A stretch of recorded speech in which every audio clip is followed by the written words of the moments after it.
Graças e paz renovados. Estamos mais uma vez aqui no canal Renovando para trazer uma mensagem de Deus para o seu coração.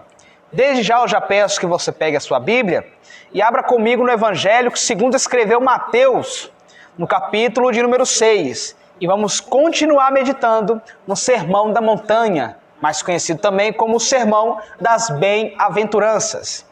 E vale lembrar que nós já gravamos 3 vídeos. Se você não viu os outros vídeos, peço que você volte e acompanhe sequencialmente. No primeiro vídeo nós falamos sobre o que é ser um bem-aventurado. No segundo falamos sobre o sal e a luz, sal da terra e a luz do mundo. No terceiro falamos a justiça de Deus versus a justiça do homem. E agora no quarto vídeo nós vamos falar um pouco sobre as esmolas, oração e jejum. Vamos lá, verso de número 1, está escrito: guardai-vos de fazer a vossa esmola diante dos homens, para serem vistos por eles. Aliás, não tereis galardão junto de vosso Pai, que está nos céus. Quando, pois, deres esmola, não façais tocar trombeta diante de ti, como fazem os hipócritas nas sinagogas e nas ruas, para serem glorificados pelos homens. Em verdade vos digo, já receberam o seu galardão. Verso 3. Mas quando deres esmolas, não saibas a tua mão esquerda o que faz a tua mão direita. Vamos parar por aqui. Jesus nos ensina que tudo que for feito não deve ser feito com a intenção de ser visto pelos outros. Ou seja, ele já está aqui purificando ou nos mostrando qual que deve ser a verdadeira intenção do nosso coração. Ou seja, todas as vezes que nós fomos ajudar alguém, dar uma esmola, ou na época chamava-se de esmola, todas as vezes que fomos fazer alguma coisa, nunca deve ser feita com a intenção de que os outros vejam, para que as pessoas vejam e glorifiquem a nós que estamos ajudando. Ao contrário, a Bíblia ensina aqui no verso 3 que o que a tua mão esquerda faz, a tua direita não saiba. Ou seja, tudo que for feito deve ser feito em secreto. Observe o verso 4. Para que a esmola seja dada ocultamente, e teu Pai que vem em secreto te recompensará publicamente. Então ele já está ensinando, tudo que o cristão faz tem que ser feito com a intenção de glorificar o nome do Senhor. E melhor ainda, para que o próprio Deus o veja. Não os homens, mas para que Deus o veja. E a Bíblia diz aqui, nós damos em secreto e ele nos recompensa publicamente. E aqui também no verso 2, ele nos ensina o que nós não devemos fazer. Primeiro, não devemos tocar trombeta. Os fariseus, na época, quando iam dar as suas ofertas, as suas esmolas, eles tocavam trombeta. Na onde? Nas sinagogas.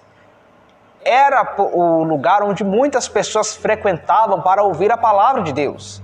Então eles aproveitavam aquele momento para ajudar os outros e as pessoas pudessem olhar para eles e glorificar a eles.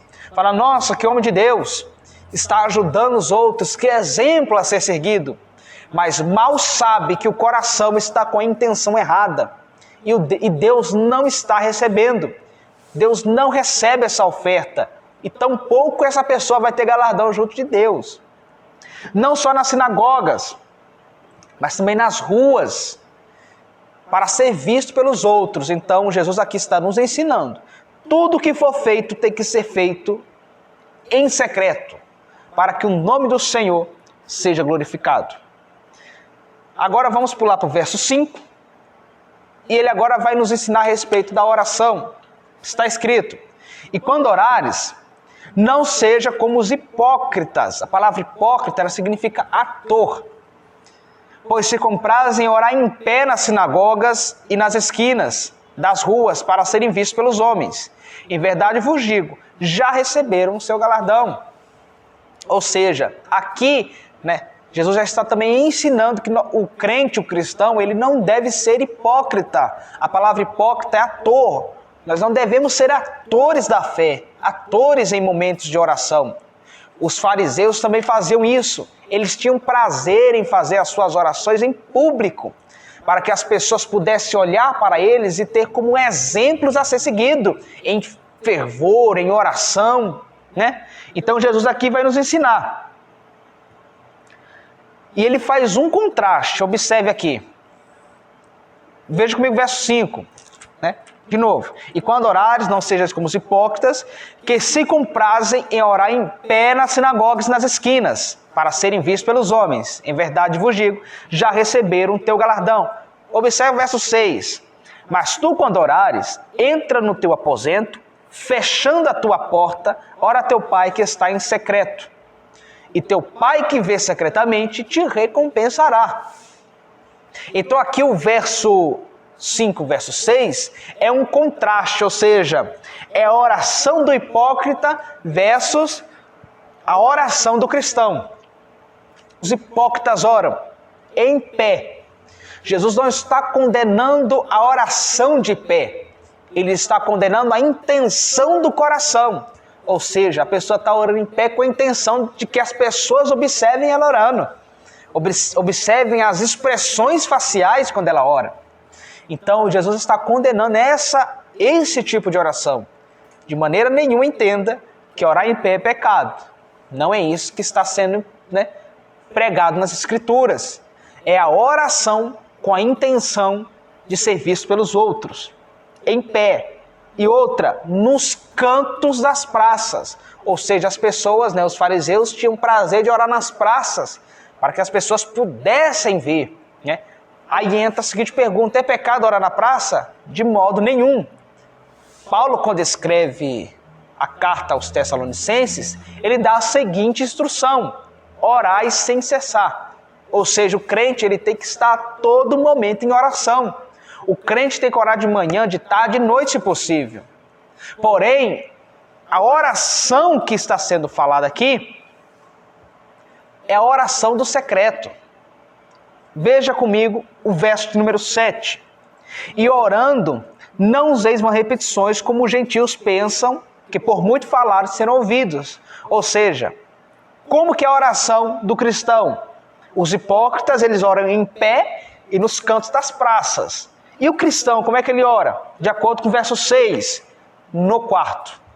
O cristão, ele tem que estar no quarto. Não que necessariamente só a oração do quarto é que é a oração que Deus vai te ouvir. Mas o que ele está falando aqui é aquela oração onde nós cristãos podemos rasgar o véu do nosso coração. Onde nós possamos abrir totalmente o nosso coração e colocar diante de Deus, aos pés do Senhor, as nossas mais íntimas necessidades, as nossas mais íntimas preocupações. Às vezes passamos por momentos da nossa vida que só Deus para entender o que estamos enfrentando dentro de nós mesmos. E é esse tipo de problema que nós devemos entregar aos pés do Senhor. E onde que nós vamos conseguir fazer isso? No quarto. Naquele lugar onde as pessoas vão te procurar e não vão te encontrar.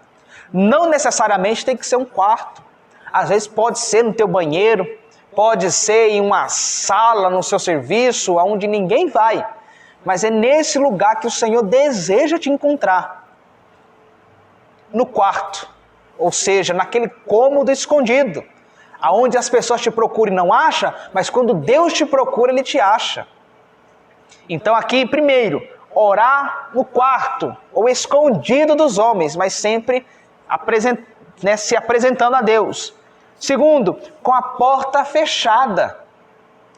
Mais uma vez, com essa intenção de que as pessoas não te vejam, mas sim que Deus te encontre. E de acordo com o verso 7, sem vãs repetições. A Bíblia diz que Deus já sabe daquilo que vamos falar antes que as palavras cheguem em nossa boca. Ele já sabe, Ele já conhece a nossa necessidade. Então, para que eu devo orar então? Porque a oração ela é um prazer. Ela é um prazer do cristão. Você chegar ali diante de Deus e você expor a sua necessidade. E Deus já conhece essa necessidade. Mas é um momento de intimidade, um momento de comunhão com Deus. Então por isso sim que nós devemos orar. Ele já conhece a nossa necessidade, mas é um prazer nosso expô-la, colocar aos pés do Senhor. E sem vãs repetições. Existe uma diferença entre repetições e perseverança. Quando nós formos orar, a Bíblia nos ensina que o crente tem que ser perseverante em oração. Ou seja, se você tem uma causa a apresentar diante do Senhor, você tem que sempre orar com perseverança. Você ora hoje, você pode orar amanhã, você pode orar depois. É orar com perseverança, mas não com vãs repetições. Porque esse é um modelo de oração pagã. Os pagãos acreditam nisso, que por muito falarem, eles alcançarão os favores dos seus deuses.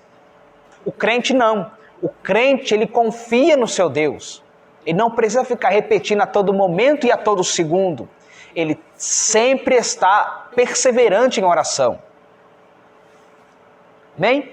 E no verso 9, Jesus nos ensina a oração modelo. Observe comigo. Como que o crente tem que orar? Não é que essa oração ela vai ser repetida todos os dias, mas é que Jesus nos está dando uma orientação, uma direção a respeito da oração. Primeiro, Pai Nosso. Observe que a oração já começa com o Pai. O que significa isso? É que todas as vezes que nós vamos nos relacionar com Deus, Jesus está nos ensinando que é uma relação de pai para com o filho. Ou seja, é intimidade. Quando nós estamos diante de Deus, temos que ter intimidade com Ele para expor os nossos mais difíceis problemas. Às vezes é um problema muito grande, muito cabeludo até. Mas nós temos intimidade, assim como um filho tem intimidade com o pai, nós temos intimidade com Deus. Pai nosso. Segundo, que estás no céu. Reconhecendo que Deus está nos céus. A Bíblia aconselha, cuidado com as nossas orações, porque Deus está nos céus e nós na terra. Nós estamos na terra. Então, tudo que for falado tem que ser falado, com temor e sabedoria. Terceiro, santificado seja o teu nome. Não é que toda vez que você ora, o nome de Deus é santificado. De maneira nenhuma. É que nós é quem devemos reconhecer a santidade de Deus e que nós somos pecadores e Ele é santo. 4. Venha o teu reino. Existem 2 tipos de reino: o reino presente e o reino futuro. O reino presente está em nós. Nós fazemos parte, nós somos esse reino de Deus. Deus fez o seu reino dentro de nós. Esse é o reino presente. E tem o reino futuro, é o Ele virá. É o Maranata, a hora vem. Nós estamos aguardando esse reino. Então vem o teu reino. 5, o pão nosso. Aqui está falando de maná. Aquele maná que caía para aquele povo lá no deserto, caía diariamente. Então é crer que Deus pode suprir as nossas necessidades diárias. Crer no Senhor. O pão nosso de cada dia nos dai hoje. Deus providencia hoje e amanhã Deus proverá. 6, perdoe as nossas dívidas. Não é que toda vez que você ora, Deus perdoa um pecado. Não, Deus já nos perdoou. Nós somos perdoados por Deus. E o que significa isso, perdoe as nossas dívidas? É lembrar-nos de que Deus nos perdoou. E nós devemos fazer o mesmo para com os outros. 7, e não nos deixe cair em tentação. Ou seja, nós pedimos forças para Deus. Porque a Bíblia diz que o diabo anda ao nosso derredor buscando a quem possa tragar. E nós precisamos diariamente da unção de Deus. O que é a unção de Deus? É a capacitação para vencer tentações a qual na nossa força nós nunca vamos conseguir. Porque os irmãos, hão de conver comigo, quantas das vezes passamos por cada momento de tentações, e que na nossa força nós não conseguiríamos. E o Senhor nos deu força, e nós vencemos. Então essa petição tem que ser constante: Senhor, não nos deixe cair em tentação, mas livra-nos do mal. Porque teu é o poder, a honra e a glória para todo o sempre. Amém? E por último, para nós fecharmos, verso 14 e o verso 15.